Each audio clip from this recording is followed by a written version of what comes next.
I am GOP strategist and loving my Coors Light onesie. Brian Daniel. No. Hi, Maria. St. Paul PD, you're listening. I've turned off my car. Amy Coke. I am small business attorney David Senseman. And we are Wrong.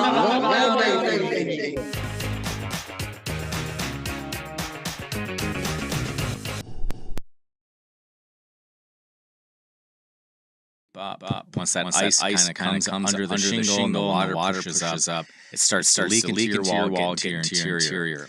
The damage is, at best, wall damage. We're talking your plaster, your drywall, your insulation. Everything essentially needs to be replaced once that water gets in.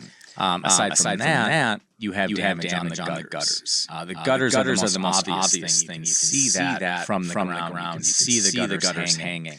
I've seen ice dams rip off gutters. I've also seen ice dams turn over and actually damage siding. So what seems like a short event of snow and just normal weather can actually cause major damage to your house. What I think is the best option, which is steaming. They make some pretty high-powered, high-temp steamers nowadays that are specifically designed for ice dams.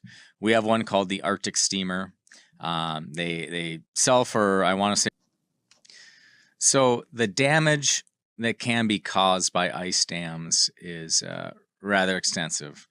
You can have wall damage.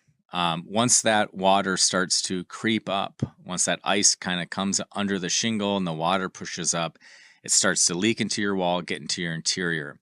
The damage is, at best, wall damage. We're talking your plaster, your drywall, your insulation. Everything essentially needs to be replaced once that water gets in. Aside from that, you have damage on the gutters. The gutters are the most obvious thing. You can see that from the ground. You can see the gutters hanging.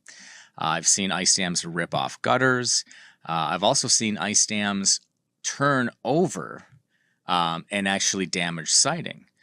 So, what seems like, a short event of snow and, just normal weather can actually cause major damage to your house. What I think is the best option, which is steaming. They make some pretty high-powered, high-temp steamers nowadays that are specifically designed for ice dams. We have one called the Arctic steamer. They sell for, I want to say, around $5,000 or $6,000. But if you're out there removing ice dams, it is a no-brainer to have a steamer. So here it is, right here. This is one of the guys with a steamer. And why is that so much better than water? Sure. The reason is it is technically water, right? But the reason it's better than power washing is that you're sending less pressure out of the steamer. The steamer is going to cut the ice. It's not going to hurt the shingle. It's not going to hurt the clay. It's only going to cut the ice, whereas the power washer will do significant damage. Will beat the hell out of the shingles, yeah. It will beat up your roof pretty good. But the steamer, completely, it is delicate with everything but the ice. So that's why that's the preferred method. At Coudln't Partners Construction, we take care of ice dams. If you have an ice dam and you're in the Twin Cities, please call us at 612-222-5112 for basic or emergency services. Hello, and welcome to Hammer Time. Today we're going to be talking exterior design, and we have an incredible guest, the wonderful Amy Matthews, ladies and gentlemen. Amy she's been on the DIY network. She has been on HGTV. She's had her own shows. She's also a licensed contractor and a designer, which is mostly how you and I know each other. Right. is through working together, and you've worked, I've hired you for my own project. I know, which is exciting. Your own business, your world headquarters relocation. Yeah. Yeah. We have a whole new world headquarters, and Amy is helping us design it. So thank you very much for coming on today. And Lon is back. Lon is back from Medellin, Colombia. Sí.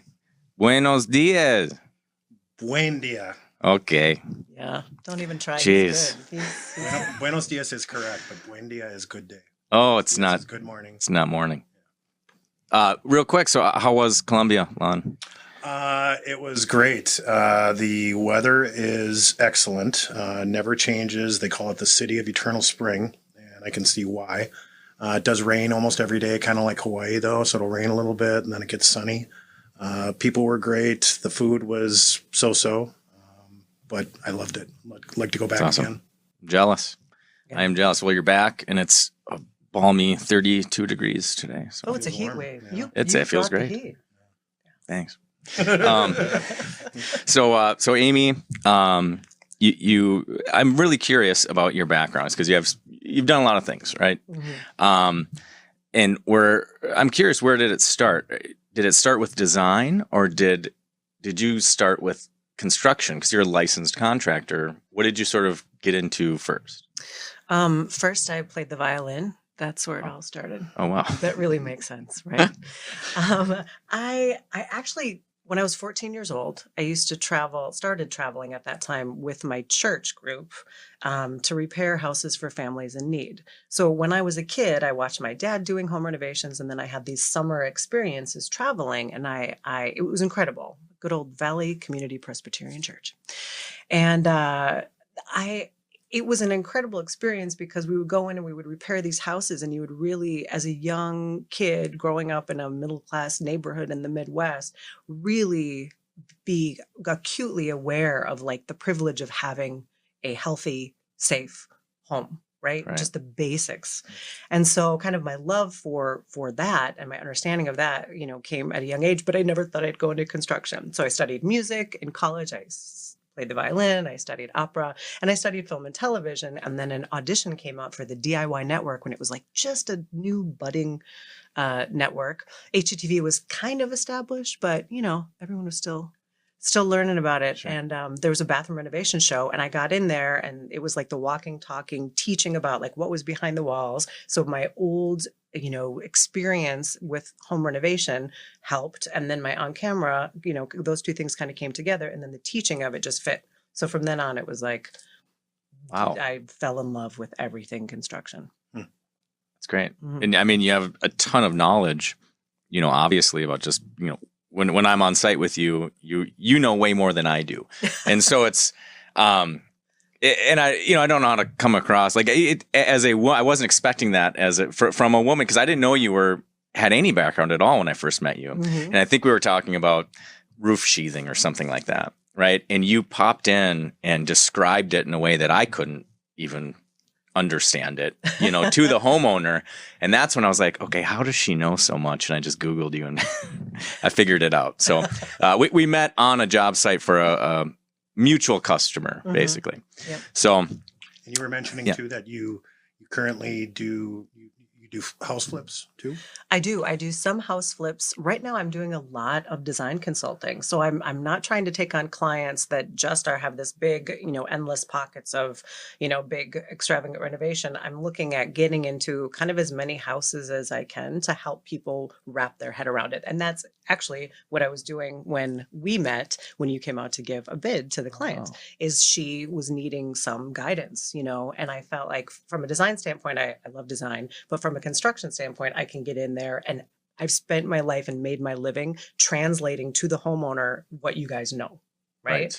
So that's really important. It's like the conduit between the information sharing, right? So that's what I love, which is you're really the ultimate construction communicator, basically. Yeah. The house you whisperer. put it in layman's terms, yeah, right? Yeah. The House Whisperer. And now there's 1,000 different shows. So you came in really right at the beginning of that, right? I mean, like you said, the DIY network was pretty new. HGTV was pretty new. So kudos to you. And I'm that's actually surprising to me that you kind of got into TV before you got into construction, even though you had that experience as a kid, but you get in as a host describing these things. And so correct me if I'm wrong, but you kind of learned a lot more about construction from those shows. Right? Absolutely. I mean, most people and all the guys that I would work with on those shows that were like my right-hand guys, right? They come from family businesses, small family businesses where they learned everything on the job.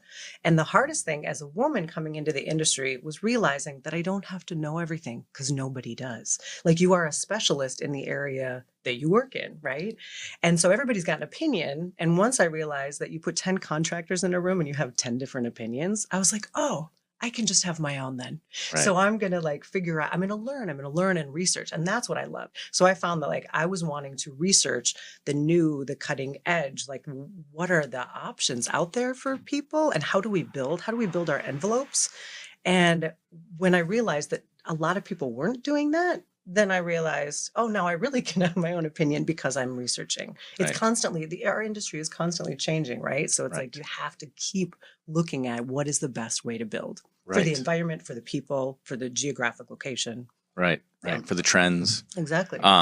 Yeah, that's interesting. I mean, there's so much like pride and testosterone in construction, right? I mean, it's just traditionally. Right. So, but in reality, letting go of that is what makes a good contractor. It's a good communicator, right? Is knowing that you don't know everything, because as soon as you think you do, something changes and now you're an idiot. Exactly. Unless you change too. Exactly. And just the awareness. Yeah. And I think that coming into it, wanting to inspire people, but also coming into it going, I'm coming in to host a show. Am I going to be a host or am I going to do this? So my friends all laughed because they were like, you are not joking around. Like you got your contractor license, and every opportunity I had to learn, I did. And every single job we did was different. Exterior renovations, curb appeal. We do attic remodels. We remodel a basement. We got a kitchen. We do a bathroom. Like every single show had a different element. So I could never become an expert at one particular thing. I had to know like everything. Or at least to learn about everything, So yeah, so I took it and ran with it. I'm envious of the amount of knowledge you must have, because we know exteriors, but interior stuff. I mean, I'd have to watch a YouTube video to even put up a piece of drywall. No doubt. Probably. And you'll find a video with Amy showing you how to do an outlet or something. Actually, let me tell you the funniest thing. I have to watch YouTube videos too sometimes. Like sometimes I'll be like, God, I did that years ago. That had to be 15 years ago. What was it? And I'll Google it. And one time I found a video of myself doing the thing. And so I was like, well, at least I did know it one time. I mean, good teacher. Did you watch yourself doing it again? I actually did. I did. Oh, that's great. That's great. As far as exterior goes, like Lon mentioned, we focus a lot on exterior. Mm-hmm. I'm curious, when you have someone hire you to do design, like how often is it exterior versus interior? Because when I think design, I've always just thought interior for some reason. Like that's where all the focus is. But how often do people hire you specifically for exterior design? It kind of depends on the circles that I'm running in. I mean, when you and I connected, you said, I've got some clients that could really use some guidance. And I started connecting with people and, really looking at exteriors in a different way, especially people that, had insurance claims and they have this opportunity to do a thing that they always wanted to do. And now they actually can do it, but they don't know what to do because they didn't prepare. And then they don't know how to put these things together. So there's interior decorating, then there's interior design, and then there's architecture and home design, right? Sure. And so I think I focus on the whole. I don't see myself as a decorator in any way, although I can do it and I love creating vignettes. I absolutely love styling, but I look at those aspects of interior styling as like an art director or a stylist for like a shoot. Like I can make every little section of your house have a story and invite you in. And I love that aspect of it. But from the whole house picture, the experience that you have in a house starts at the sidewalk. When you first like drive down the driveway and you see that house. And so to me, that's such an important, valuable change maker in a home. Right. What do you think is the most important thing then for that face, for the face of the house? I'm sure there's a number of things, and the whole package is important. But if someone's going to pick one thing to spend money on, let's say, what would you say? What would you suggest for them? Right. Well, you're right. There's so many factors in there.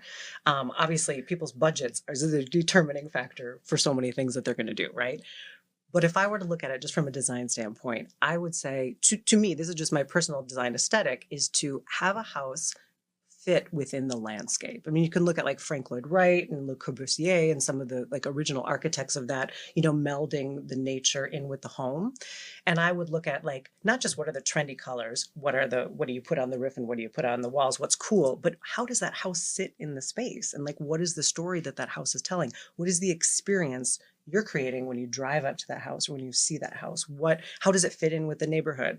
And really telling a story. Does that make sense? It's kind of like absolutely weirdly heady, but almost like each house has its own absolutely unique personality or DNA, and so every house is going to need its own color palette. For example, you don't just pick, oh, this is cool and this is trendy. Mm-hmm. It's every house, has its absolutely unique situation. Right. Like if you're looking at a house, at a mid-century modern house, and most of the houses in that neighborhood are that way, you could pick a color palette or exterior materials that don't really make sense with the neighborhood. That's going to change the value, pull your house value down if you don't stay true, because people that are looking in that neighborhood for that house are going to look for something that is true to that architecture and that story that's being told. So I think there's a lot of considerations. The neighborhood, the house itself, the history. When you're working with like houses in the suburbs where they're a dime a dozen, they're tic-tac models, you have a little more flexibility. You can give it its own personality. But I would say also, anything that's a red flag, yes, where they should spend their money is if there is something that is in disrepair or that someone's going to flag or that stands out as being not good, you have to spend your money fixing, unfortunately, because that's not always like the prettiest parts, but you got to fix the red flags. Right. It has to. The house needs to stay up. It needs to stay up before it stands number up. one. Yeah, for sure. It's one of the things that I mentioned too when we go into houses and people ask us for our opinions. It's like, well, what else does the neighborhood? What's in the neighborhood? It comes up a lot with windows. Mm-hmm. Somebody wants to put in a really high grade, Anderson or Marvin window, but the rest of the neighborhood has vinyl. That's not something that people are going to pay a premium for when they go to sell the house. They're going to expect the windows to work, but somebody spent an extra $15,000 on windows, they're not going to pay that extra when there's another house just down the road. And that's a really good point. That's really great that you guys are helping guide people that way, because it is. I mean, people want their house to work and function and look great, but they also want a return on our investment. And nobody ever really knows how long they're going to stay. They might be like, this is my forever house. 4 years later, something changes in life and then you move. So that's really great that you gear them toward the awareness of what the neighborhood is, what value is going to hold. Yeah. And I'm sure you'd probably get some requests that you probably in the back of your mind, you're like, oh, you probably don't want to do that, or, and I'm sure there's a gentle way to explain that to somebody also. Mm-hmm. I mean, I feel like I kind of specialize in helping people find the biggest bang for their buck. It's like, if you have $35,000 and you want to do a basement remodel, how are you going to use that? And how is that going to best add value to the home in the long run? So number one, you get your joy and the house expands for you. And then you also know that it's going to have some value. You add a bathroom down there, you had the good insulation, whatever it is, you add a good egress. I mean, instantly people are going to walk into that house and go, oh, this is done. I don't have to think about, if they go to sell, I don't have to think about putting that money in. And in the meantime, the homeowner loves where they live. And, and I can attest that Amy is fantastic at that, at finding fitting in a budget, because of our office remodel, which of course I've blown through the budget, but still you had amazing suggestions that I didn't see coming. And I thought, oh, that's right. I can just keep that floor or whatever it is, that would save me money and keep that the value of the house and almost enhance it, honestly, to keep some of those old elements. But that's something that when you first walked through our office, I thought this is just you were pointing things out that I didn't even recognize. So you are great at that. Thank you. I do want your opinion on some new exterior trends, because there's certainly a lot of them, and I brought some samples. So this here. This is Ipe. This is Brazilian walnut, extremely hard wood, and we've used this. How do you spell it? Ipe? Yeah. I-P-E. Really? Yeah. Mm-hmm. Yeah. And so I was calling it IPE for a while until a customer of mine said, no, it's Ipe. And she designed her own home. So we just installed it. But I really love it. I'm starting to love it, I should say. So I was introduced to it maybe a couple years ago. And like I said, extremely hardwood, extremely expensive too. It is. So most people are going to use this as an accent, right? Exactly. There's one particular home where we did just the front entryway. And that would be, Gabe, if you can pull that up, it's like the second photo. But this here, so this is, I have to give full credit to my customer. This is Lily in South Minneapolis. She designed this, and I just kind of followed her lead, and we installed it for her. But, this is a black house. She has black window trim, black soffit, fascia, gutters, black brick even, black door. And then she has this beautiful natural Ipe on that entry. And, to be honest, when she was kind of giving me the ideas and kind of explaining what she wanted, I really had some doubts that it would work. But once we put it up, of course, I think it's beautiful. I mean, do you like that look? Do you think that's a good use of Ipe? Absolutely. I think Ipe is beautiful. It's one of the 10 strongest, the hardest woods in the world. And it's super resistant, if not completely resistant. I always hate to say it's impenetrable, but termites don't eat it. Like, you don't have bugs attacking it. So every time someone puts natural material on their house, they worried about the longevity of it. So this has got actually a really high fire rating as well, which is really weird. I mean, any wood will burn eventually if it gets hot enough. Sure. But it's stunning, and the wood grain itself is really unique. And you can see from that picture, like, the variation in there. It's not like splotchy mottled. It's more of like individual pieces have a little bit different tone to them. It adds a lot of rich warmth. And I think people would use this, to me, as an alternative to cedar. Obviously cedar is going to be one of the most common wood sidings that you're going to put on. And cedar just has a different look with the knots. Even if you get a select cedar, you've got the knots and just a different vibe. And this has, like, the striations on it are just, I don't know, it's really beautiful. So fine. Yeah. You're right. The color variation is what I love too. So, I mean, because people will use this for floors as well. Yeah. And it has this similar look where, I mean, you can see there's a few chocolate pieces, and they're blonde, and then they're red. Like, there's a lot of variation to this. Do the trees grow in certain parts of the world? Is it something that's grown in the United States? It's a specific Brazilian hardwood, right? Yeah. So I feel like, I don't know. Should I Google it? Google it. Where does Ipe grow? I can Google it. Google it, Gabe. I'm on it. Yeah, let me. Can I ask you guys a really quick question on this too? Because I'm very interested in that. I love that black look. I mean, really, this look in general. Like, I'm cool with that. How do you believe that black is going to hold up over the long term, color wise? Is that a big fading thing, or do you just lean into the fade? Oh, you mean as far as durability, not trend? Well, I mean, I guess kind of both, right? Okay. Like, I mean, how's it going to look in 10 years in general? I would say durability wise, it should hold up as good as any other, dark paint or dark siding. I mean, because it's formulated, for that black color. So whenever you get that exterior black paint, they have, they put certain chemicals in it to make it last. So durability wise, I wouldn't really be scared. What do you think? Like, as far as a trend wise, do you think black will hold up? I personally love the black look, but not because it's trendy. I mean, I have some of my favorite designs from, like, design magazines, and there's a Danish cottage that I absolutely love, and it's like a not quite charcoal, it's a little bit grayer, but probably because it's faded over time, right? And it has white trim, but not like white trim with all of the details like we like to do in this country, like the edge banding on the corners and things. It just has just the white, and the rest of it's black. It's classic. It's timeless. Yeah. It looks amazing. It, like, kind of melts into the landscape that's around it. So from that aspect, again, it's where's the house, right, and what looks right in that space. Sometimes if you put a big black house in the middle of a bunch of not, it's either going to look amazing or it's going to stand out. It can be a very modern look, but as your homeowner did in this case, she used Ipe on the front to warm it up, and it's a classic, cottage style house. So I think that I like the look. And there are people that say, just like white kitchens, white kitchens are out, right? Nobody wants to do like all white anymore.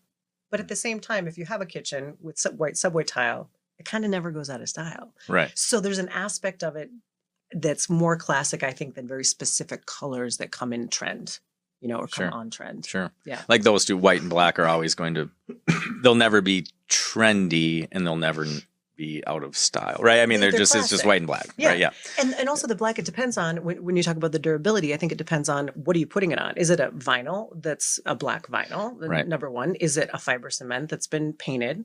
Is it a stain? Is it like a Cabot semi-solid, true black stain that's meant for exteriors? And that's meant to patina over time, so depending on the material that you use and what you put on it, whether it's a stain or a paint, that's going to tell you the story. And also, is your sun facing south, or like how much rain do you get? What's the weather like? I mean, that's all variable. Right. Well, now that we're talking about black products, I think it's no better time to bring up Sho Sugi-ban. Are you familiar with that? I love it. Yes. Okay. Gabe, this is actually the charred siding. So a couple more photos away from this. I have two. Like this? Okay. Yep. I think that is so cool. So I agree. So, I mean, this is I just love the look of this house, and I'm sure, Amy, you'll agree that it fits the style, right? It fits the environment. It has that natural wood, and who knows, that might be ipe. I mean, it's ipe, it's cedar, it's some type of, the natural wood that is. But the actual siding, and I believe that's shiplap, that is a charred siding. Mm-hmm. So it's called Sho Sugi-ban sometimes. Mm-hmm. I was told that it's a yakisugi also, it can be referred to. Yakisugi, which is I believe the name of what you're doing to the wood when you burn the wood. Okay. Yeah. Right? I'm sure you're right. I watched one YouTube video, so that's all that's my knowledge on someone will yell at us here if it's not. But I was going to say, I would look it up if I could spell yakisugi. Let's just call it yakisugi. But it's basically they burn the hardwood. Mm-hmm. Sometimes it's cedar is a variation of it, but they'll burn the siding first. And what this does is it sears the outside. And it actually protects the outside. It protects it. It gives it further protection from insects and from weather elements.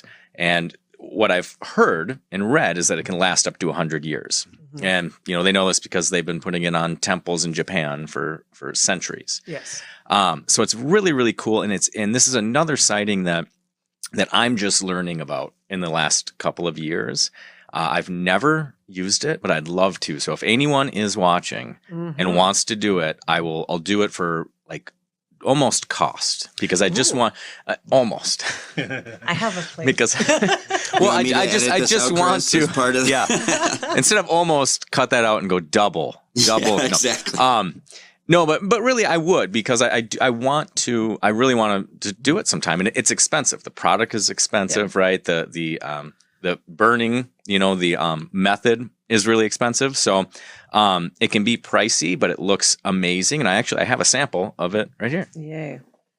I love this process of wood. And even though you can do it on different woods, it was traditionally always in Japan done on cedar, because there's something in the cedar that when you burn it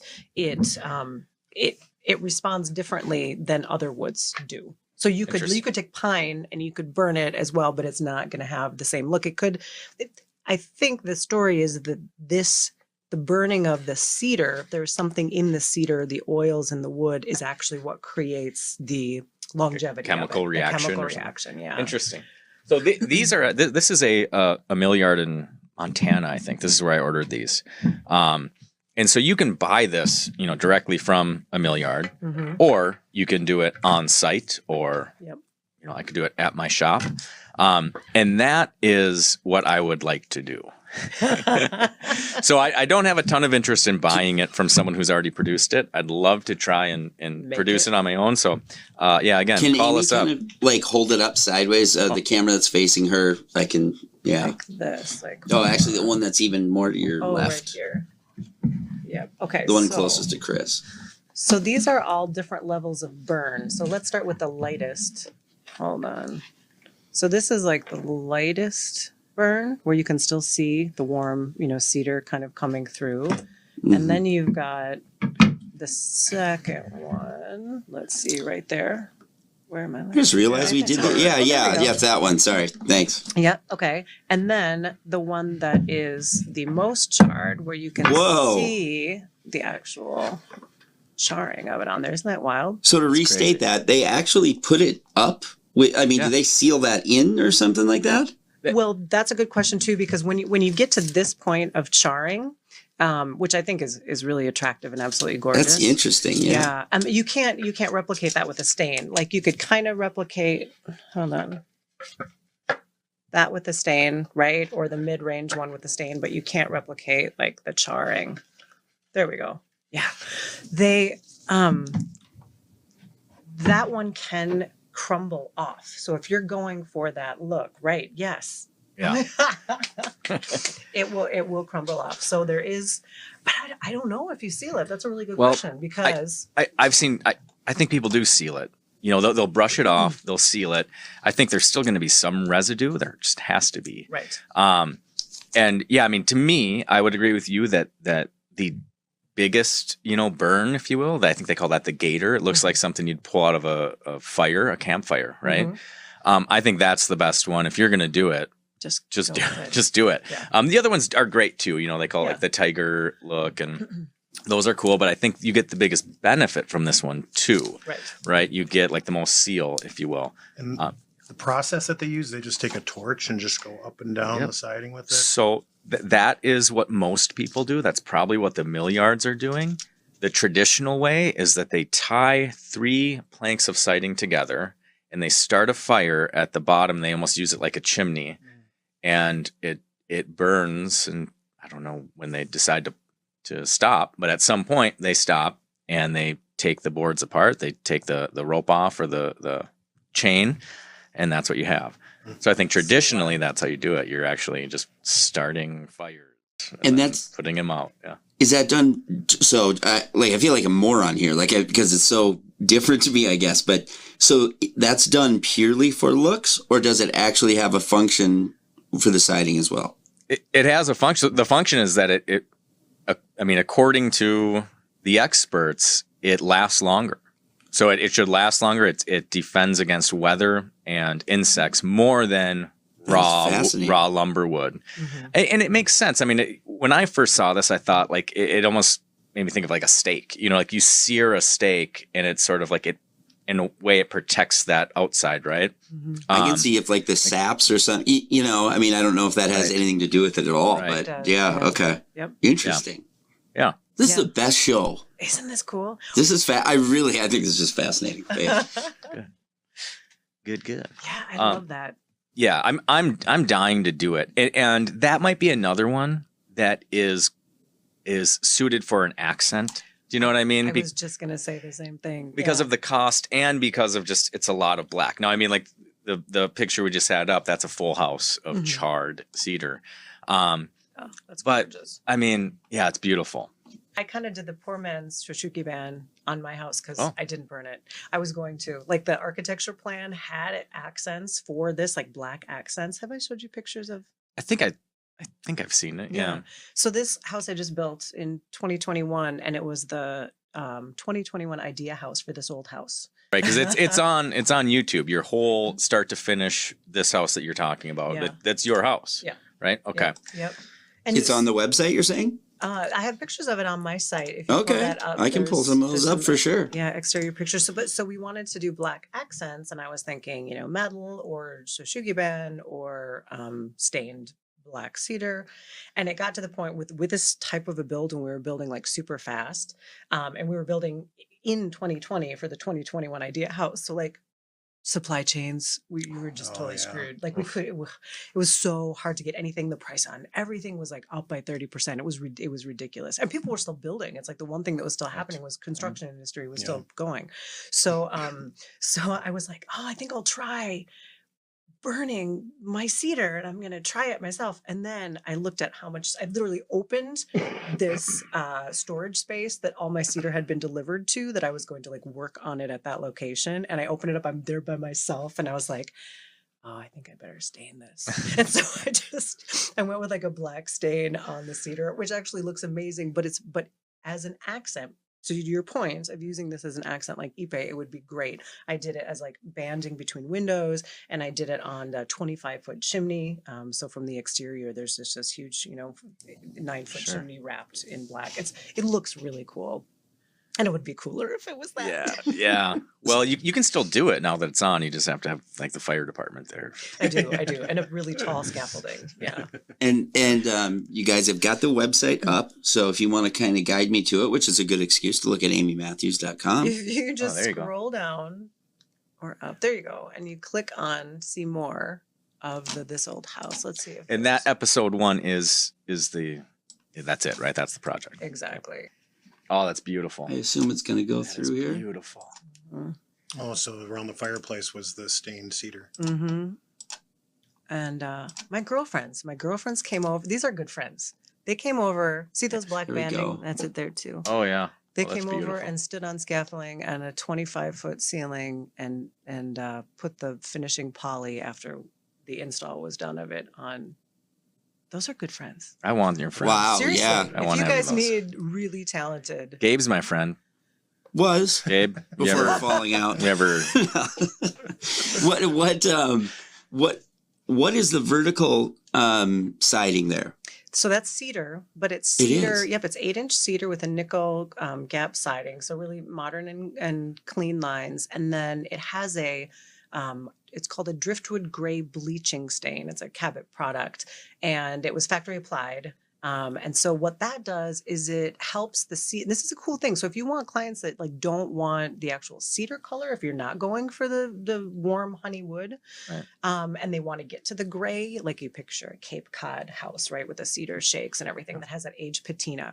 The bleaching stain on the cedar, number one, it does help protect it, but what it does is it allows it to okay, if you have cedar in the sun, you're going to have part of your house that's going to turn gray before an area that's not, right, getting hit by it. So you're going to have a really splotchy house for like 8 years. Right. This tones it all so that you still see all the detail of the wood. It's still got all that character on it, but it will age essentially the same. Wow. So it's a really cool product. You have such a cool house. I mean, that is awesome. Thank you. And that whole bridge between the two buildings there, that's just obviously floor to ceiling glass. I know that's not open, but what is the roof of that? Like, is it a flat roof? It's a flat roof with EPDM and just rock on top. I looked at doing like a green roof, but I live in the middle of the woods, and it would have been $70,000 to do like more plants. And I was like, I just walk into the forest. I am in the forest. So we just because there's that flat projection in the front that's kind of like a snow globe. And then there's the flat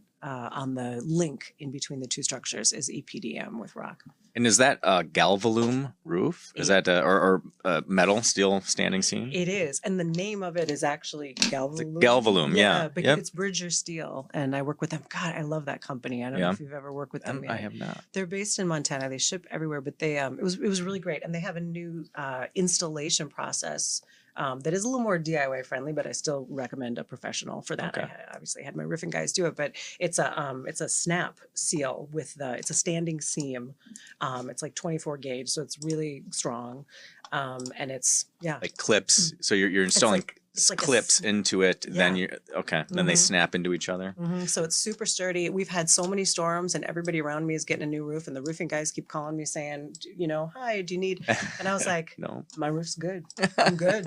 I mean, we had like, know, oh yeah, golf ball size hail and. Do you want us to come look at it? And you guys probably come look at it. I was actually going to ask the roofing guys about that exact stuff because I've been seeing those, those kind of roofs all over the place. And I've just never been in a house that has them, the metal. So it's like, do they make noise when they rain or is it different? They do. Now I have a 12-inch SIP roof. So it's solid, spray foam, open cell insulation in the roofing. So that dampens a lot, right? So there's not echo. So it's a hot roof. Right. There's no attic space. And you hear the rain. Now, I personally love it. Right. But when we had that storm back in May, it was on my birthday. It was May 19th. Just so you know, you can send me a card. My son and I were home, and he thought I was making noise, and I thought he was making noise, and we yelled at each other at the same time, like, "What are you doing?" And then we started laughing because it was like, "Dum dum." No, anybody's house sounds like that in a hailstorm, right? But the metal roof is kind of crazy, and you hear the snow sliding off of it. You can hear it go. You have snow stops, though, right? I don't. You don't. No. Do I need snow stops? Do you ever get My chunks understanding of is ice you do. coming out? Do you have gutters? I have no gutters. Okay. Well, so it won't tear your gutter off, right? Because that's a reason to have snow stop. But I think it's safety is the other reason. I agree. So if what I've heard is if you have a massive, amount of snow on your roof, you slam the door, let's say, and that comes flying down on you. Obviously, that would be horrible. Yeah. This gave me a nightmare. You're totally right. But your door, I don't really see any doorways that are right under that eave though either, Exactly. right? So if the doorway was under an eave, there's no way I would not have snow stops. Because I even park my car a little bit back because the driveway is right behind the pine there. And so I actually park my car a little bit back because I know the trajectory. I've watched it. I've filmed it. We hear it. Yeah. The snow comes down and it does hit. It's a 10-12 pitch on the roof. So it's pretty steep. So it's pretty close to the house when it falls. Yeah. Wow. Not by any doors. That's a beautiful house though. Yeah. What is the general benefit to those types of houses or those types of roofs in general? Are you guys doing a lot of those? I'm just seeing them pop up around my neighborhood. So we've done a handful. So we've done and a lot of times we do them as accents, right? We did one this summer on Minnehaha Falls in Minneapolis where it was just the entryway, and that was a standing seam product. And I think when people do just the accent, I think they're getting exactly what they wanted because most people just want the look. They don't really care about the function of it. And so if you have an area on your house where you can do that, it's a less expensive way to get that look, get that element, right? Yeah. I think on your house, you had to do the whole thing. You don't have an area where, an entryway where you can do that. It's a really simple structure, so that's why I chose the whole thing. But to your point, I think the accents with the metal is a really great way to bring character and personality into a space. Sure. To use it as an accent is great. So the fact that, It really changed the look of the house that we were working on Minnehaha Parkway compared to what they had at first. Mm-hmm. Yeah, it's definitely a nice touch. And I think metal roofs are going to become more popular. They're more expensive than shingles, which is why I don't think you see more of them. I don't know if you'll see standing seam as much in the cities, if it's an entire roof, but they have the metal shingles that are getting better quality and look pretty good. I mean, there's some that we did it on an apartment building. And we used the slate. Those were slate, right? Those look really good. Yep. Yeah. Like slate. Yep. Yeah, it mimics a slate look. That's Edco. That was an Edco products out of Hopkins. And yeah, it does. That is a really nice look. I do think whenever we get a call for a metal roof, whenever someone says I want metal on my roof, and I assume they're thinking standing seam because that's what most people think is just like your roof. Or they'll say the barn look, but a long lines going down the roof.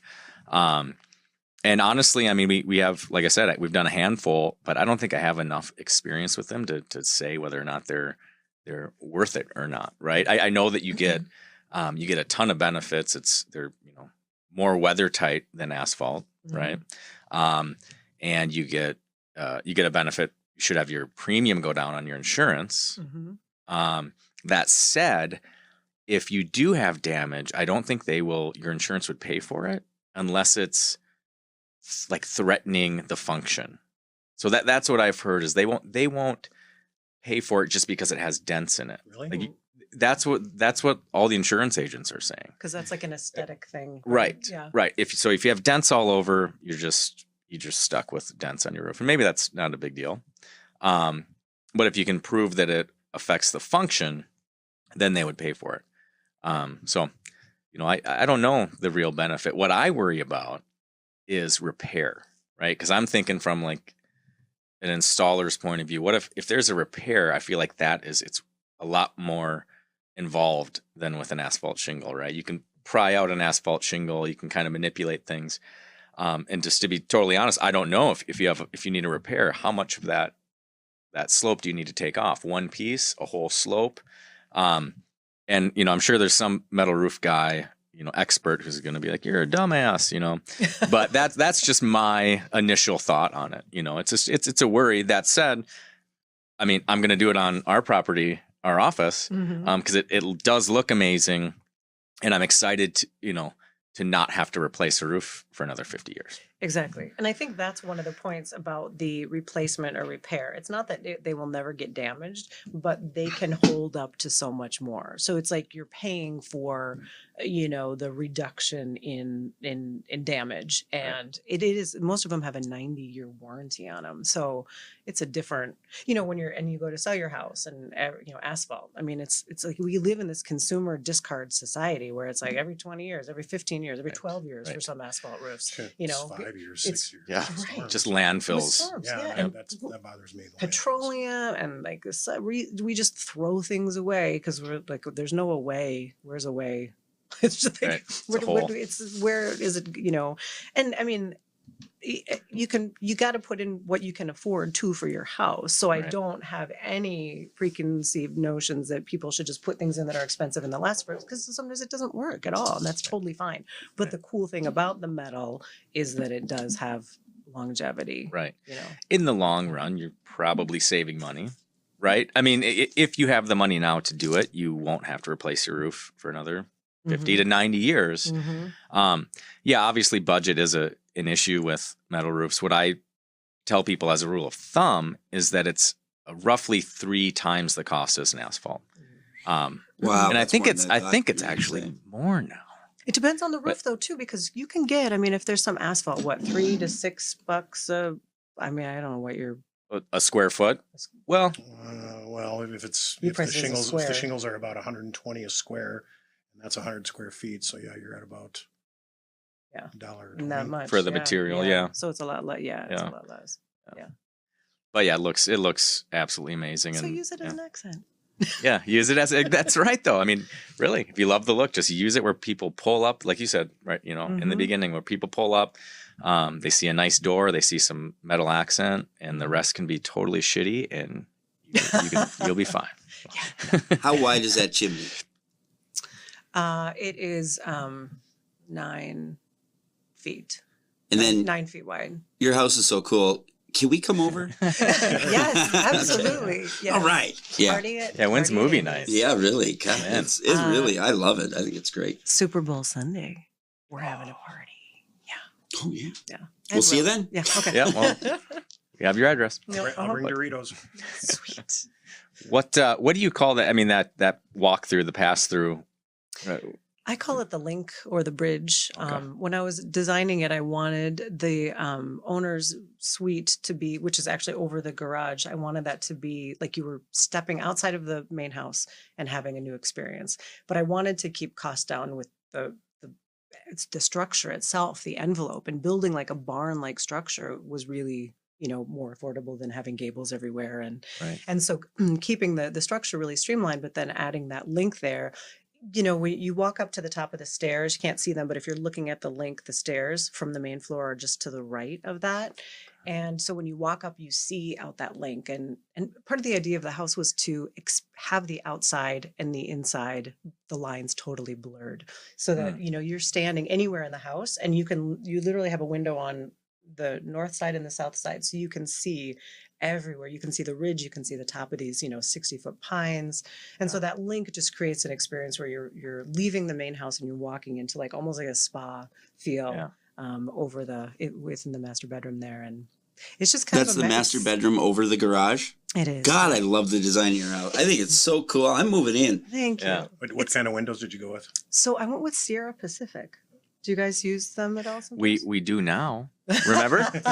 We used we have a mutual client and I think you recommended Sierra Pacific. And so this they haven't arrived yet, but this will be our first time using Sierra Pacific, which I would love your feedback on the install. I mean, so far so good, throughout the ordering process and doing my own research, but I'd say they're for those of you who aren't familiar, they're on par with like an Anderson or Marv. I mean, it's in that class of window, like a Marvin Ultimate. You know, it's a high-end window and probably even more so than those. But I'd say that's kind of their competitors, right? Like Anderson 400, the Pella. What's Pella's best series? I think it's the AC. I think that's maybe Anderson A series. I guess I don't know. Okay. Are they aluminum clad? These are all wood exterior windows. No, they're not. No, I did wood on the inside, and yes, aluminum clad on the exterior. Yep. And that's what we ordered for Mike too. Yes. So, and his house, not to get too far off subject, I mean, that's a really unique modern house. So it's, there was some unique shapes and huge sizes. So it demanded something nice, you know, because I think originally like he wanted vinyl, which is fine in some cases, like we talked about, you know, if you have vinyl windows, but his house is beautiful. You know? Yeah, it's like, let's spend a little more money and get a higher end product. Yeah, right? Cool mid-century modern. You know, the other thing, the thing that I liked about Sierra Pacific was that they're like a farm to table window company. They own the land. They own the trees. They farm their own wood. They ship it to their own mill. Then they ship it from the mill to their window factory. So it's literally like that, you know where it's coming from. I just think the story of that, they're a West Coast company, so they haven't branched into, you know, the Midwest where we are as much. People are starting to use it, and I would definitely consider it kind of a higher end window. But for me also, I have 1,800 square feet of glazing in my house. And I live in Minnesota. It gets real cold. So between my SIP walls and the Sierra Pacific window that I got, obviously the most efficient that I could, with them, I have in-floor heat on the first floor, nothing on the second except a couple bathrooms with electric in-floor heat. And I didn't turn on the furnace last winter. What? I did not turn on the furnace. So with 1,800 square feet of glazing in a house, which is essentially like you're living in a glass box, and not turning on the furnace and just having one hydronic heat source, that to me, it was like, it's the envelope of the building has to be super tight in this environment, and to get a good quality window and good quality walls is crucial. So SIPs, 12-inch SIPs on the walls and on the 12-inch on the ceiling for the roof, and then 8-inch for the walls. Wow. And then, I'm sorry. I have the Sierra Pacific site up too. So, I mean, if there's a window that you wanted to see, I don't know which one, because they had more variety than I thought. But this is, I think the H3, that's at least that's what we're doing in Mike's. I don't know if that's the one that you used on yours, but that is the aluminum clad with the wood interior. Yep. Click on wall systems. Okay. They do the timber curtain wall. Check out that. Look at that thing. Whoa. So it's structural. It's so cool. Yeah. It's really stunning. Did you do anything like that in your home? No. I would have to get another job. I was going to say, Holy that looks like Jeff Bezos' house. I know. Yeah. I mean, it's really incredible. Now, this obviously they can scale that to anything. So there may be, again, we're talking accents. This is my favorite thing about like the envelope of the home and you guys doing exteriors, is that you can take anything you love and make your space magical just by using a hint of it, you know. So I'm not sure on what scale, you know, they can scale that down. So that right there, that looks like something we're doing at Mike's house, right? I mean, I mean, like that's a very similar look that we're going for. The lower awning and then the upper picture. Yep. Yeah, that's beautiful. Yeah. So I can't believe though that I mean, going back to your house and so what's your energy bill like if you're not, I mean, lower than expected, right? Obviously. Did you, when you designed the house, did you have that in mind? Like the goal was to have that furnace used less? So no, well, yes and no. So my initial thoughts, you know, and the architect that I work with, you know, very focused on passive aggressive heat, right? So like the Minnesota, instead of like, you know, passive houses, right? Where we know LEED certified houses, right? Everybody knows that. They tell you how you have to build it, and then they certify it if it's done the way that the expectations. The passive house idea, you know, is that you can put in anything that you want, but you have to get to a certain energy usage. So we looked at like all these levels of like, how can we incorporate different aspects of it? And then for me at the time of building it, it all came down to availability and cost. And I was like, okay, well, I didn't even want a furnace. In fact, the HVAC people that I was working with, the first time I'd work with them, they were like, no, we have to put, this furnace in. I was like, I don't want it. I'm not going to need it. And the SIPS guys were like, you're not going to need it. And the Sierra Pacific guys were like, I don't think you're going to need it. And I put the furnace in because they were like, we can't pass the inspection. You won't get certificate of occupancy unless we do it. And he was like, I won't even make you pay for it. I'm like, good, because I don't want it. But you're saying you have to put it in. And he put it in, and I literally don't turn it on, right? Oh, wow. I mean, you need the moisture, the April air, and getting some sort of moisture system in Minnesota is really important. But it's like a backup generator at this point. Yeah, it's just there in case. Yeah. So I can't say that I built it trying to be super sustainable and green. I tried to pick the materials that I really loved from the sources that I really trusted and put quality materials into it. But the idea that I wasn't going to have any energy bill was not like the folks people build like that, and I love it. Right. That was not the focus of this particular bill. Right. So like you weren't looking for the certificate to put on your wall, right? No. Like that's arbitrary. Yeah. Cool. Gabe, do you mind pulling up this beautiful photo? At your service, Chris. All Let's see. I've got it right here. Bingo. All right. So this is another trend, recent trend, where this is what you're seeing is sort of like that cedar, at warm real wood on the corner. And then off to the sides, it's a panel siding. In this case, probably fiber cement with some type of aluminum channel. Now, we've done that as a company a handful of times and always on an apartment, right? We've actually never done it on a residence. This is obviously a residence here. But I think the reason we do it on commercial properties is because it really has that commercial look. Mm-hmm. Something about it really screams, business or, commercial building to me. But it does look good in the right situation. I think it can look really good. And in fact, we sort of designed our office building. If you look at the next two photos, Gabe, to sort of look, so it was sort of inspired by that photo. And although I kind of I would say I kind of came up with some of these ideas, but you did approve them, so I'm going to throw you under the bus. Well, you're partially responsible. But I have to say, give you yourself credit for, when we met, you were like, this was it. You showed me, this picture, right, of what you were looking for, and that totally made sense. And I loved that. For your business, you want to be able to show your customers examples of everything. It's a living showroom, right? Right. Yeah. And it's a great way for people to be able to see what the options are. Right. And for this particular, so our office building was once a residential property, and then it was owned, commercial a few decades ago, but it still has that residential look. So I don't even have a before picture, but it looks like just your grandma's house. Oh, okay. I do. Oh, you do. All right. I'm going to send it.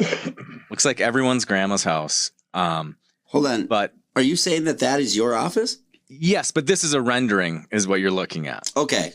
So this is what we are going to put on. It's not there yet. Still in the process.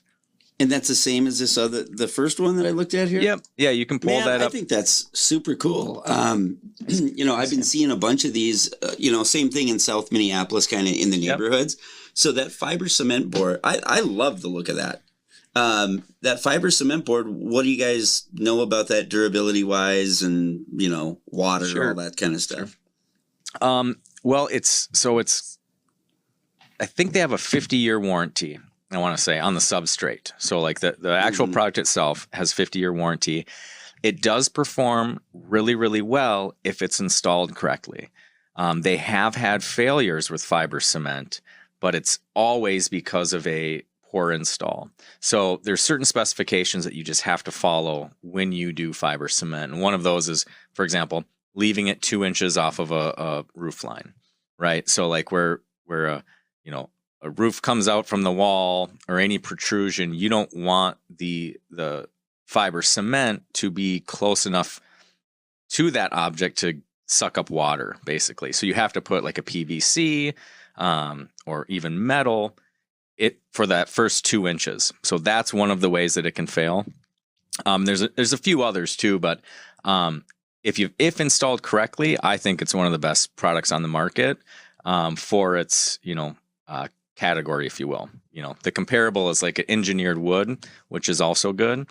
I tend to go with the fiber cement product.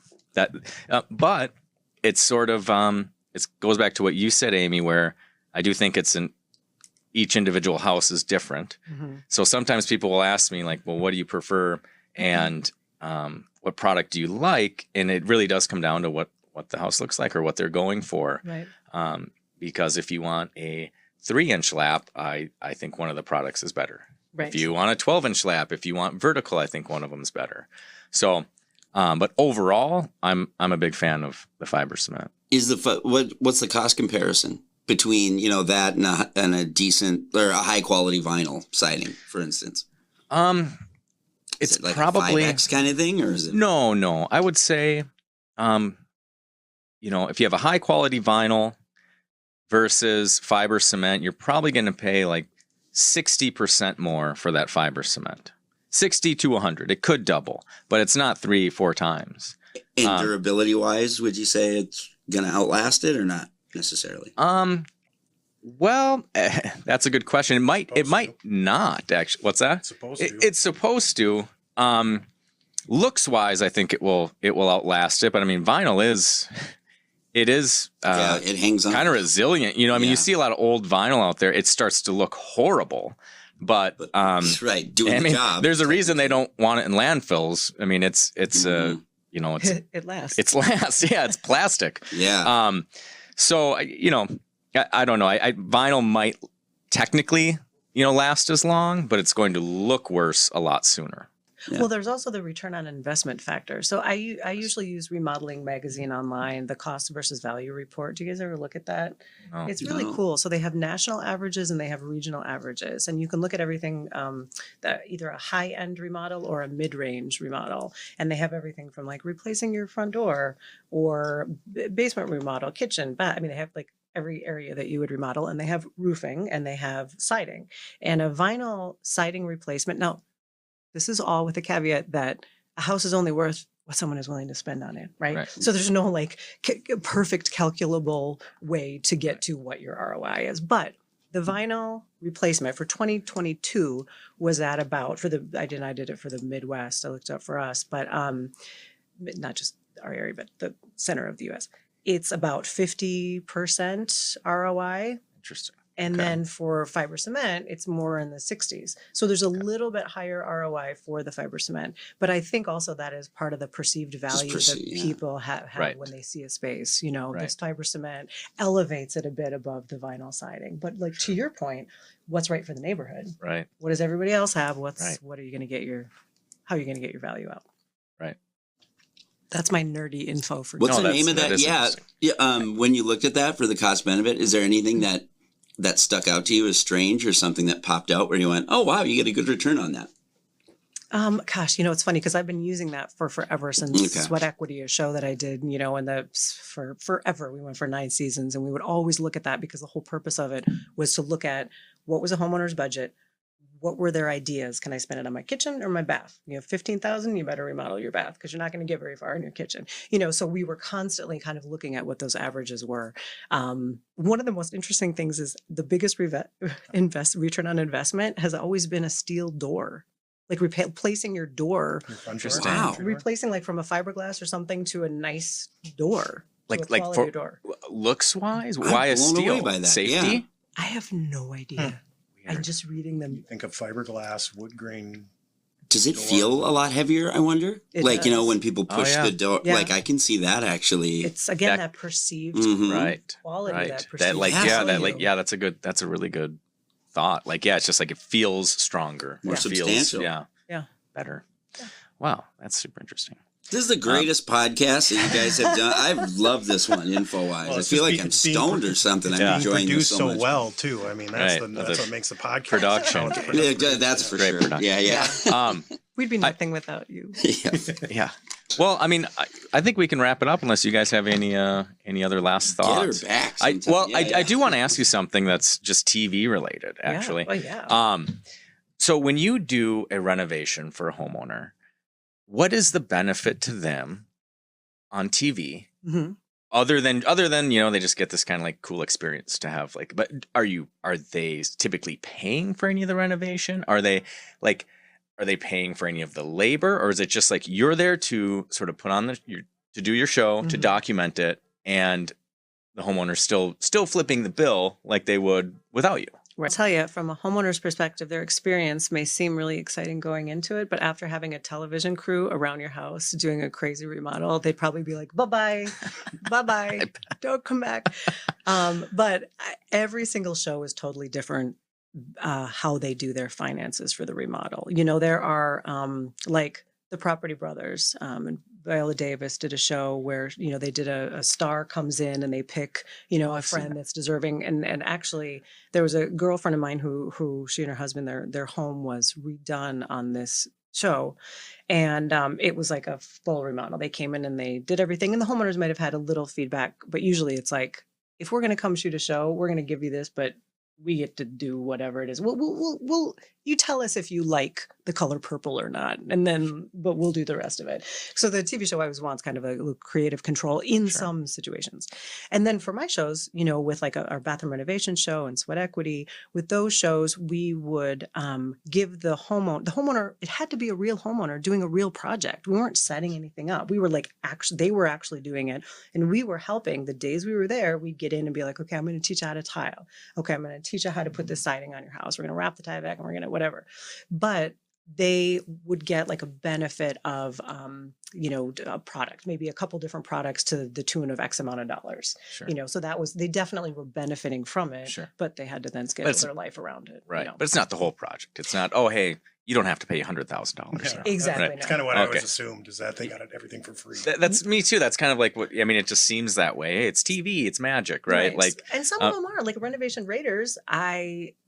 We went in there and there was an expensive show for the network to shoot because there was a lot of people involved because we were literally really doing it in 17 hours. The planning was insane. It was all pre-planning.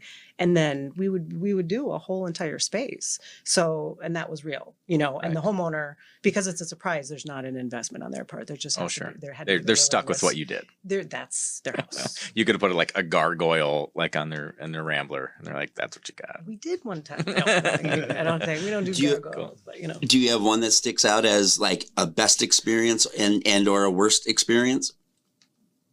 Oh, yeah. That you can talk about. With all, you mean all the shows or just like Renovation Raiders? Yeah, just all of them. If there's any nightmare ones that stick out to you or any great ones, or both. Well, there was one time with bathroom renovations where we went into it was the day we were doing the demo and I would get dirty on that show. I mean, I didn't wear like sundresses because my knees would be like so like full of calluses from like tiling and for like summers, I mean, my hands just, I couldn't even go out to dinner without you still seeing like the stain and the thin set. I was a disaster.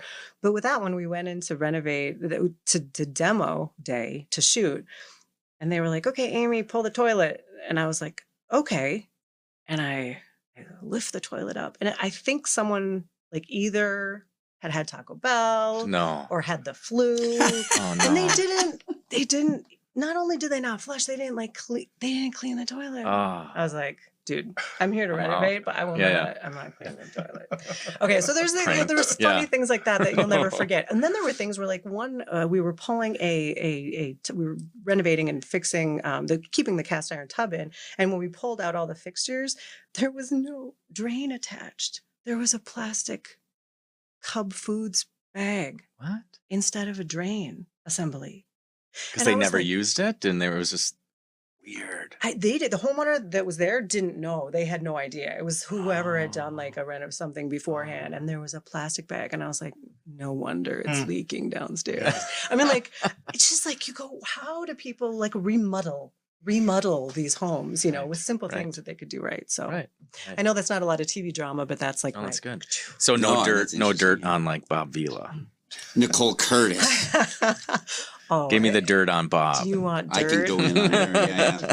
I won't do it. No. My mom always taught me, if you don't have anything nice to say. Don't ruin anything from. Because I watch a lot of like this old house, I don't have cable, so that's pretty much the only one I get. Oh, they're the but best. It's all I do is real watch deal. this. So if they're on, I'm just like, what are they doing? You know, I'm just like, I'm zoned in. So I don't want to know what they do backstage or anything. Like, I can tell you this I can tell you about them because I mean, I've worked with so many different people within the industry. I've worked with all the camera guys are the best because the camera guys are like, do you know what happened on this shoot? So I would hear everything about everybody. Bob Vila, I only did one interview with him years ago at the beginning of my career, and he was great. So I'd never worked with him on site. But all the guys from this old house I know, and I know them from doing the show This New House, which I shot with Kevin O'Connor, who's the host of This Old House. And so I grew up watching it. My dad, watched it, and these guys are the real deal. I mean, if I have a question about something, I'm gonna call one of them. It's like they don't mess around. They're fabulous human beings, but they're also like so good at what they do. So really, at the end of the day, they started like the home improvement movement. That was, for sure. And there's a reason that they're still around doing it is because they're the real deal. Well, that brings me to this. Like, how do I get on this old house so they can fix my house? Like, how does someone get onto any of these shows to have one of their projects be showcased? Right. That's a really good question. The networks are looking all the time. I mean, they're not running out of houses, but they're, they shoot in all different cities. So much of it has been done, obviously, in California. And people always say, oh my God, what? It would cost $300,000 in our neighborhood, but that house is going for $1 million. Like, how's that bungalow $1 million? Right. So it's fun to see things done in other areas. This old house primarily shoots on the East Coast, so they do so much of their content. And they've done, and I think they've remodeled or built on the West Coast. My house, the build for the 2021 Idea House, was the first like Midwest house that they'd ever done. I was so excited to be able to get them to the Midwest. Yeah. It was really, really exciting. But the other shows, you can go online to any of the HGTV and DIY websites and find out maybe even who's like doing if there's a production company, in the area, right? And just apply, I suppose. Yeah, but this old house probably, I mean, unless you're on the East Coast, they don't travel to do there's so many of them involved. They've got all the guys, they all live there, they all own businesses in the area that they're in. So. Right. So neat. Well, Amy, thank you so much for coming on. It's been fantastic. A lot of good information. For sure. So thank you so thanks much for again. having me. And we're going to have you back, whether you like it or not. Hey, I could talk construction. Yeah. All day long. And if you bring a wine bottle, then I'll stay even longer. Done. Like at least 15 Let's book minutes. It. Done. Okay. Awesome. All right. Thanks. Thanks for tuning in to Hammer Time. Boom. Wait.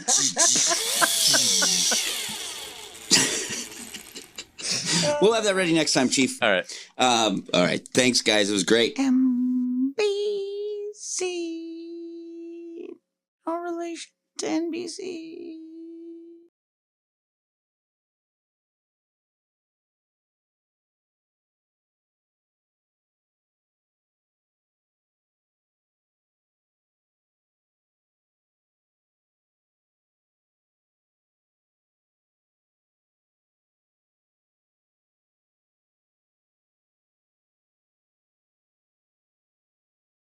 When you're doing these inspections, like what would be something that is really alarming in the act? I'll tell you, if we're inspecting a house that's well, it could be any age, but I mean, if it's built before the 90s, it's pretty much a guarantee that you're going to have these attic bypasses. So I wouldn't say it's alarming. I'd say what I would be alarmed at is if I get a home inspector on my team who goes up in the attic and they say, I can't find any attic air leaks.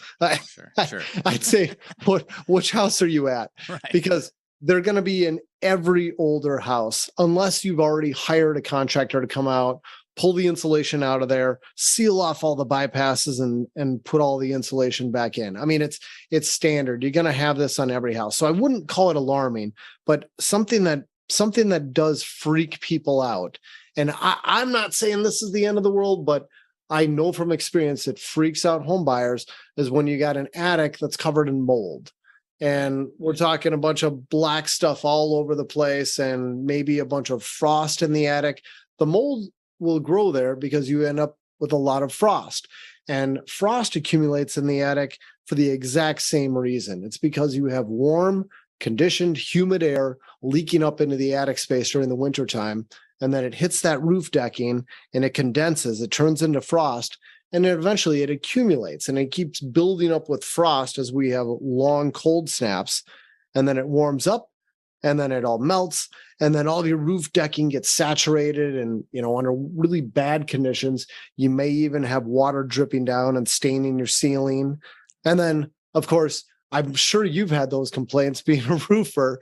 You end up having your clients call you and say, hey, my roof is leaking. Absolutely. No, your roof is not leaking. It's a building science condition. Right. But it's got to be tough for you trying to convince your clients of that. That's great insight, because it really is. It sounds like I'm presenting them with a magic trick, right? Like, because you're saying no, it's not the roof that we just put on. It's condensation from your home, and it does tend to seem sort of unbelievable. That's a huge hurdle when someone calls us and says that they have some type of moisture issue, whether it's on the bottom of a roof deck or on a window, if they have condensation. And then you have to sort of convince them and really, really educate them on the moisture in the house, which is that is usually, that's what's causing the condensation, right? Like whether it's leaking through the roof and how do we stop that, or attaching to the window, the moisture in the house is the big issue. We'll put in brand new, Marvin windows, and then, that winter someone has condensation issues and they think the window is bad. Then you just have to educate them. That's the best we can do. 9 out of 10 times when I get a call with any type of condensation, and oftentimes it is on the roof decking, I'd say 9 times out of 10, they have some type of extra humidity in the house, whether it's a humidifier in the baby's room, could be they shower too much or whatever it is, but there's usually a reason right away, and it's based on water. That's totally where it all agree with starts. you. Yes.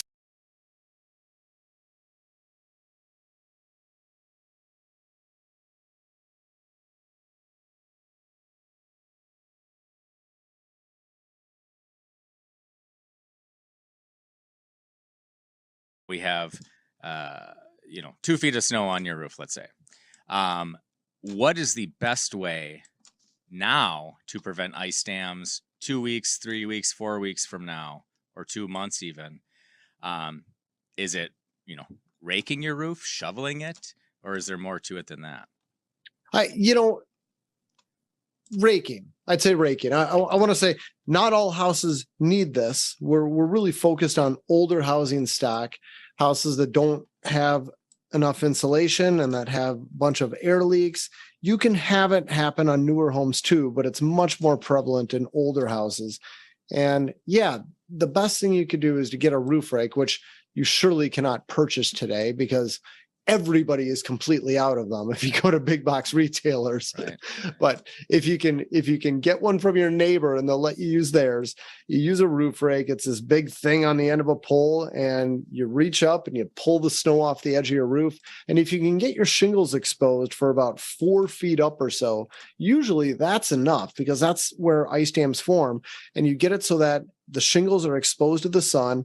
The sun will typically keep that area warm enough to prevent ice from actually forming. Usually that's enough to prevent ice dams. Now, under some really crazy extreme conditions, even that's not enough. But for almost every winter that we see, that'll be sufficient. Sure. It's something, right? It's a step in the right direction. It takes 20 minutes to walk around if you have a roof rake. Yeah. And by the way, I'm hoarding roof rakes. I have like 6 of them. And the reason is, I think it was, 3-4 years ago, we had a big ice dam season, if you will, and I couldn't find one. So come summertime, they started to show up again. I'm like, I'm buying these. I can't go without them anymore. So I probably shouldn't say that, but if someone needs one, you come to my place and he'll sell it to you for $300. I'll sell it to you for $1,000.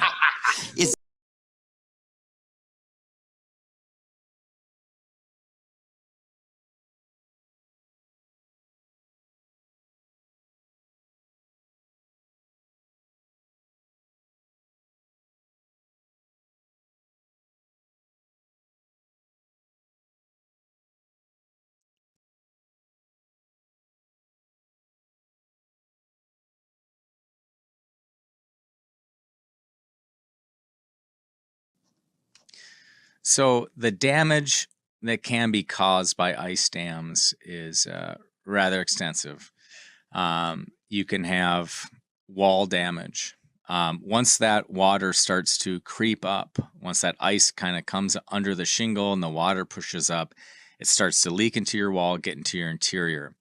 The damage is, at best, wall damage. We're talking your plaster, your drywall, your insulation. Everything essentially needs to be replaced once that water gets in.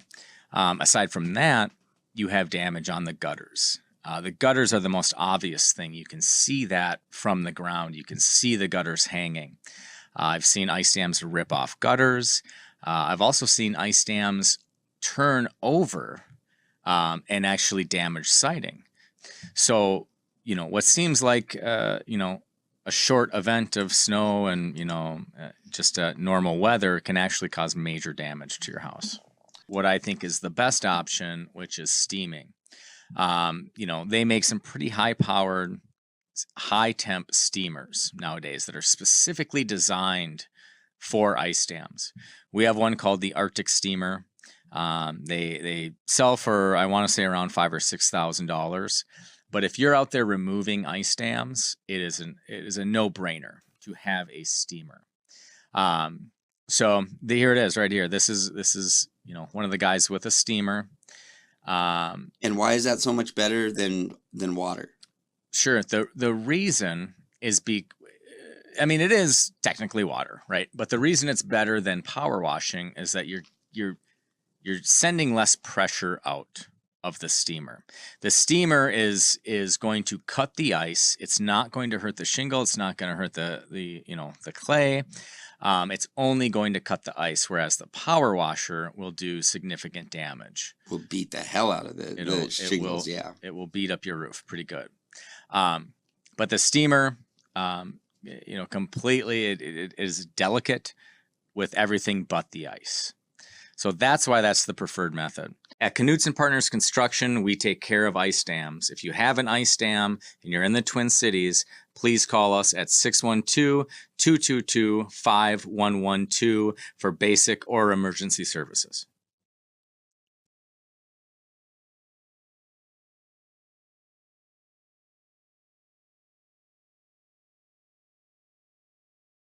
As far as ice dams go, do you believe more ice in water shield would prevent leaking?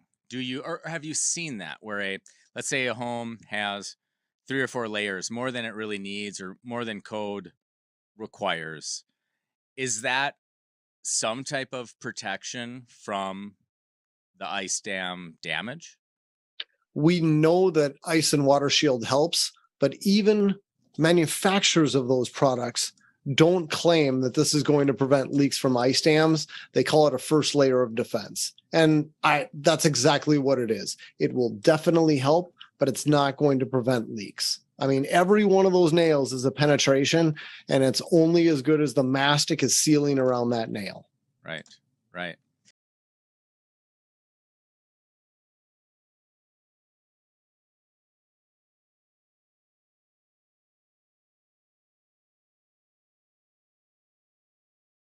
When you're doing these inspections, what would be something that is really alarming in the attic? I'll tell you, if we're inspecting a house that's, well, it could be any age, but if it's built before the 90s, it's pretty much a guarantee that you're going to have these attic bypasses. So I wouldn't say it's alarming. I'd say what I would be alarmed at is if I get a home inspector on my team who goes up in the attic and they say, I can't find any attic air leaks.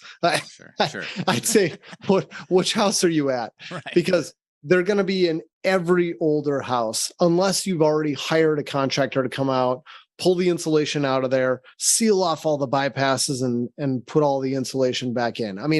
It's standard. You're going to have this on every house. So I wouldn't call it alarming, but something that does freak people out. And I'm not saying this is the end of the world, but I know from experience it freaks out home buyers is when you got an attic that's covered in mold. And we're talking a bunch of black stuff all over the place and maybe a bunch of frost in the attic. The mold will grow there because you end up with a lot of frost. And frost accumulates in the attic for the exact same reason. It's because you have warm, conditioned, humid air leaking up into the attic space during the wintertime. And then it hits that roof decking and it condenses, it turns into frost, and then eventually it accumulates and it keeps building up with frost as we have long cold snaps. And then it warms up and then it all melts. And then all of your roof decking gets saturated and, under really bad conditions, you may even have water dripping down and staining your ceiling. And then, of course, I'm sure you've had those complaints being a roofer. You end up having your clients call you and say, hey, my roof is leaking. Absolutely. No, your roof is not leaking. It's a building science condition. Right. But, it's got to be tough for you trying to convince your clients of that. That's great insight, because it really is. It sounds like I'm presenting them with a magic trick, right? Like, because you're saying, no, it's not the roof that we just put on. It's condensation from your home. And it does tend to seem sort of unbelievable. That's a huge hurdle when someone calls us and says that they have some type of moisture issue, whether it's on the bottom of a roof deck or on a window, if they have condensation. And then you have to sort of convince them and really, really educate them on the moisture in the house, which is that is usually, that's what's causing the condensation, right? Like whether it's leaking through the roof and how do we stop that, or attaching to the window, the moisture in the house is the big issue. We'll put in brand new, Marvin windows. And then, that winter someone has condensation issues and they think the window is bad. Then you just have to educate them. That's the best we can do. 9 out of 10 times when I get a call with any type of condensation, and oftentimes it is on the roof decking, I'd say 9 times out of 10, they have some type of extra humidity in the house, whether it's a humidifier in the baby's room, could be they shower too much or whatever it is, but there's usually a reason right away, and it's based on water. I totally agree with you. Yes.